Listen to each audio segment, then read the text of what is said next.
रुखसार इम्तियाज़, clinical psychologist. Last time हमने OCD पर बात की थी कि इसके ओसीडी के सिम्टम्स क्या हैं और इसके कॉजेज क्या हैं।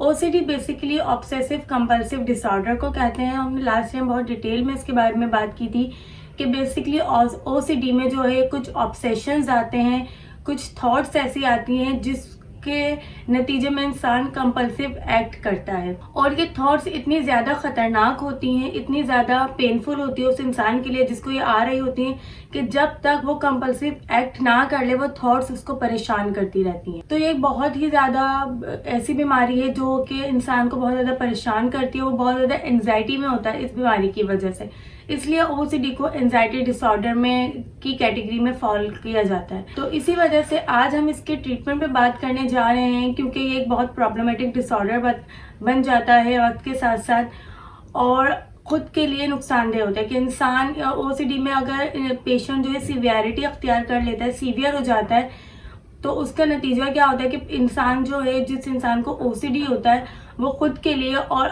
दूसरों के लिए भी नुकसान का बायस बन रहा होता है। तो इसलिए आज हम इसके ट्रीटमेंट अप्रोचेस पर बात करेंगे, कौन seed treatment approaches OCD patients के लिए हम इस्तेमाल कर सकते हैं। तो ओसीडी पेशेंट्स के लिए जो पहली ट्रीटमेंट होती है, पहली स्ट्रैटेजी होती है साइकोलॉजिकल टेक्निक, वो सीबीटी इस्तेमाल की जा रही होती है। अच्छा, सीबीटी पर भी हम उस वक्त आते हैं जब पेशेंट जो है माइल्ड या फिर मॉडरेट कंडीशन में हमारे पास आता है। लेकिन अगर पेशेंट सीवियरिटी के साथ हमारे पास आता है, लाइक अगर वो खुद को या फिर दूसरों को नुकसान पहुंचाने की तरफ जा रहा होता है अपनी इस बीमारी की वजह से, तो हम साइकेट्रिस्ट की हेल्प लेते हैं और मेडिसिन स्टार्ट करते हैं, क्योंकि विदाउट मेडिसिन सीबीटी भी हेल्पफुल नहीं होती सीवियर पेशेंट्स के लिए। तो इसलिए पहले साइकेट्रिस्ट की हेल्प ली जाती है, देन फिर उसकी काउंसलिंग वगैरह की जाती है through CBT and other techniques, तो जिन पर आज हम बात करेंगे। लेकिन अगर पेशेंट मॉडरेट या माइल्ड लेवल पर हमारे पास आता है तो हम डायरेक्टली जो है सीबीटी अप्लाई करते हैं उसके ऊपर। सीबीटी में यही होता है कि पेशेंट, क्योंकि ये बेसिकली थॉट्स की बीमारी है कि इंसान अपनी सोचों के जाल में फंस कर रह जाता है और उसकी सोचें उसे परेशान कर रही होती हैं, उसे एंजाइटी में लेकर आ रही होती है, और इतना ज़्यादा एंजाइटी में ला रही होती है कि जब तक वो कंपल्सिव एक्ट नहीं कर लेता वो एंजाइटी में रहता है, और इवन कि अगर वो कंपल्सिव एक्ट नहीं कर पाता किसी सिचुएशन की वजह से उसे पैनिक अटैक्स भी आने लगते हैं। तो ये कंडीशन इतनी वर्स्ट हो जाती है। तो इसी वजह से थॉट्स पर काम करना बहुत ज़रूरी होता है। तो सीबीटी में बेसिकली ओसीडी के पेशेंट्स की थॉट्स पे काम किया जाता है। उसकी कॉग्निटिव बिहेवियर थेरेपी जो है सीबीटी, उसमें बेसिकली थॉट्स पे काम करके बिहेवियर को मॉडिफाई किया जाता है। सीबीटी टेक्निक ही यही होती है कि कॉग्निशन मतलब आप उसकी थॉट्स पे काम करते हैं, और behaviour, B stand for behaviour, behaviour आपका जब आप थॉट्स पे काम करते हैं तो बिहेवियर मॉडिफाई होता है। तो ओसीडी में भी यही किया जाता है, जो ऑब्सेसिव थॉट्स आ रही होती हैं उसे कंट्रोल किया जाता है थ्रू रियलिस्टिक थॉट्स।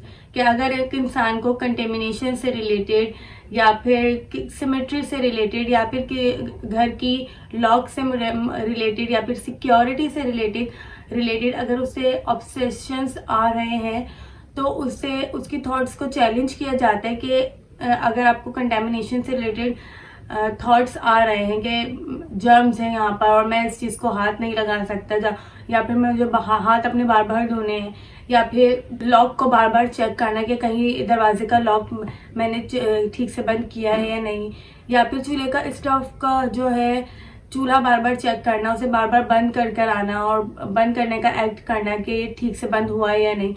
ये सारी चीज़ें ऐसी हैं जो कि कंपल्सिव थॉट्स की तरफ आती है और कंपल्सिव एक्ट की तरफ पेशेंट को लेकर जाती है। तो उसकी इस थॉट्स के ऊपर काम किया जाता है कि आपने अगर एक बार कुछ चीज़ कर ली है, या फिर अगर आपने चूल्हे का स्टव का नॉब बंद कर दिया है, या फिर आपने एक बार हाथ धो लिए, तो इट मीन्स के आपके हाथ जो है साफ हो चुके हैं, उसे बार बार साफ करने की या बार बार धोने की ज़रूरत नहीं है। तो ये वाली चीज़ें होती है जो कि बिहेवियर को मॉडिफाई करने पर काम आती हैं। सेकंड जो टेक्निक होती है सीबीटी ओसीडी के लिए, वो बहुत ज़्यादा हेल्पफुल होती है, जो बहुत ज़्यादा साइकोलॉजिस्ट जो यूज़ कर रहे होते हैं, हम भी इस टेक्निक्स पे काम करते हैं, वो होती है exposure response therapy, exposure response treatment. Exposure response treatment basically ERP जो होता है, एक्सपोजर रिस्पॉन्स ट्रीटमेंट में यही होता है कि आप क्या करते हैं कि पेशेंट को एक्सपोज करवाते हैं उन चीज़ों से जिससे रिलेटेड उसे ऑब्सेशंस आ रहे हैं। लाइक अगर उसे कंटेमिनेशन से रिलेटेड ऑब्सेशंस आ रहे हैं तो उसे अब फर्ज करें अगर वो एक टेबल रखा हुआ है सामने और उसे ऑब्सेशन आ रहे हैं कि भाई ये टेबल साफ नहीं है, मुझे इसे साफ करना चाहिए। उसने एक बार साफ कर लिया, उसके बावजूद उसे ये ऑब्सेशन आ रहे हैं कि अभी भी साफ नहीं हुआ। उसे इतना साफ करेंगे कि स्किन फटने लग जाती है, स्किन वाइट होने लगती है, ये वाली चीजें आने लगती हैं। तो उन्हें और वो उस चीज को हाथ नहीं लगाते। अगर टेबल उन्हें थॉट आ गई है कि टेबल गंदा है और जब तक मैं इसे 10 से 15 बार या 20 बार एटलीस्ट साफ नहीं कर लेता तो ये साफ नहीं होगा।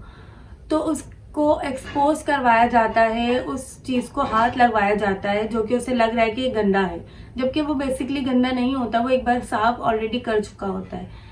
तो इसी तरह की ट्रीटमेंट एक्सपोजर जो है उसे दिया जाता है, उस चीज के करीब उसे लेकर जाया जाता है जिस चीज से रिलेटेड उसे थॉट्स आ रहे होते हैं। उसे ये चेकआउट करवाया जाता है कि अगर आपने एक बार लॉक किया है तो इट मीन्स कि आप लॉक कर चुके हैं, आपको दोबारा उसमें बार बार चेक करने की उसको जरूरत नहीं है। इस तरह से जो है, और अच्छा, इस चीज के साथ आपको माइंडफुलनेस और रिलैक्सेशन या डीप ब्रीथिंग की एक्सरसाइजेस भी करवाई जाती हैं, जिसके साथ साथ क्या होता है कि पेशेंट जो है एक्सपोज करने के लिए, क्योंकि वो ओसीडी का जब पेशेंट है तो उसमें एंजाइटी बहुत ज्यादा है, और जब एक्सपोज करने की तरफ पेशेंट आता है तो उसे पैनिक अटैक्स भी आ सकते हैं, वो बहुत ज्यादा एंजाइटी में आ सकता है, वो इतना ज्यादा एंजाइटी में आ सकता है कि वो पसीने से शराबोर हो जाए।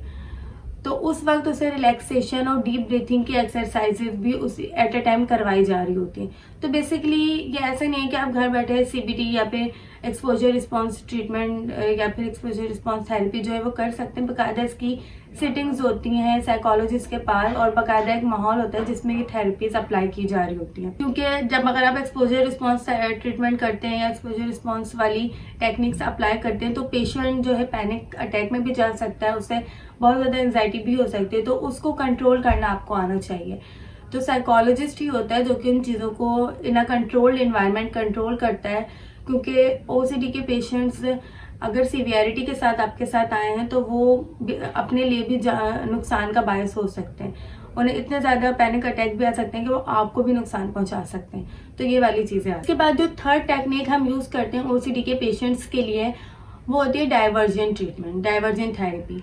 डाइवर्जेंट थेरेपी में बेसिकली ये होता है कि पेशेंट को डाइवर्ट करवाया जाता है उसकी ऑब्सेशन से रिलेटेड, यानी उसे इस तरह से डाइवर्ट करवाया जाता है कि वो कंपल्सिव एक्ट की तरफ ना जाए। बेसिकली ओसीडी की बीमारी हार्मफुल या फिर बहुत ज़्यादा डिजास्टर इसीलिए बन रही होती है कि कंपल्सिव एक्ट हो रहे हो, उनके थॉट्स पे काम नहीं हो रहा होता। तो बेसिकली डाइवर्जेंट थेरेपी में क्या होता है कि जैसे ही थॉट आता है तो क्लाइंट जो है अपने थेरेपिस्ट को बताता है और थेरेपिस्ट उसे डाइवर्ट करने के तरीके बताता है। डाइवर्ट करने के बहुत सारे तरीके हो सकते हैं कि अगर आपको कंटेमिनेशन से रिलेटेड चीज़ें आ रही हैं तो आप अपने डाइवर्ट कर सकते हो अपने आप को, कि आप क्लैपिंग कर सकते हैं या फिर आप किसी और काम में इन्वॉल्व हो सकते हैं।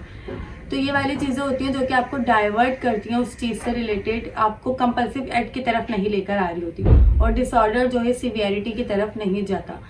तो ये सारी टेक्निक्स हैं जो कि इन अ कंट्रोल इन्वायरमेंट एक साइकोलॉजिस्ट या एक थेरेपिस्ट जो है अपने क्लाइंट के साथ अप्लाई करता है तो उससे जो है फायदा, उसके क्लाइंट को फ़ायदा होता है और वो जो है ट्रीटमेंट की तरफ और लाइफ की तरफ आ रहा होता है। क्योंकि ओसीडी एक ऐसी बीमारी है जो कि ट्रीटेबल है, लोग इसे ट्रीट कर सकते हैं।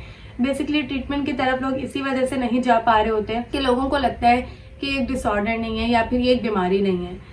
तो बीमारी उसी वक्त ट्रीटेबल होगी, उसी वक्त उसका इलाज मुमकिन है कि जब उसकी एक्सेप्टेंस आएगी। तो किसी भी बीमारी के ट्रीटमेंट के लिए, भले वो ओसीडी हो, भले वो कोई सी भी बीमारी हो, उसके ट्रीटमेंट के लिए पहली शर्त ये है कि आपके अंदर एक्सेप्टेंस आए कि आप बीमार हैं।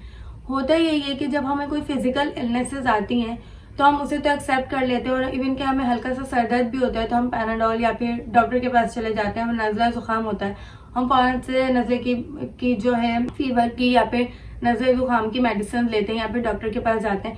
लेकिन अगर हमें कोई साइकोलॉजिकल डिसऑर्डर होता है तो हम इसे सीरियसली नहीं लेते जब तक कि वो वर्स्ट नहीं हो जाता, और जब वर्स्ट हो जाता है तो कंडीशन इतनी ज़्यादा बिगड़ जाती है कि वो आपसे हैंडल करना मुश्किल हो रही होती है। फिर आप साइकोलॉजिस्ट के पास जाते हैं तो इवन के साइकोलॉजिस्ट भी उस वक्त फिर उसे, जब आप सीवियर कंडीशन में जाते हैं तो आपकी कंडीशन इतनी वर्स्ट होती है कि साइकोलॉजिस्ट भी अकेले फिर काम नहीं कर सकता, उसे साइकेट्रिस्ट की हेल्प की ज़रूरत होती है। कि साइकेट्रिस्ट क्या करता है, मेडिसिन देके आपको आपकी थॉट्स को इस काबिल बनाता है कि आप साइकोलॉजिस्ट की थेरेपीज को एटलीस्ट समझ सकें। देन फिर साइकोलॉजिस्ट आपके थेरेपीज करता है, तो एक लॉन्ग टर्म प्रोसेस पर आप चले जाते हैं।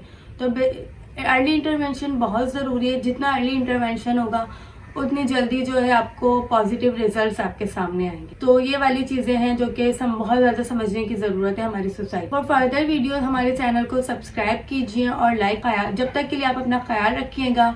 शुक्रिया। अल्लाह हाफिज़।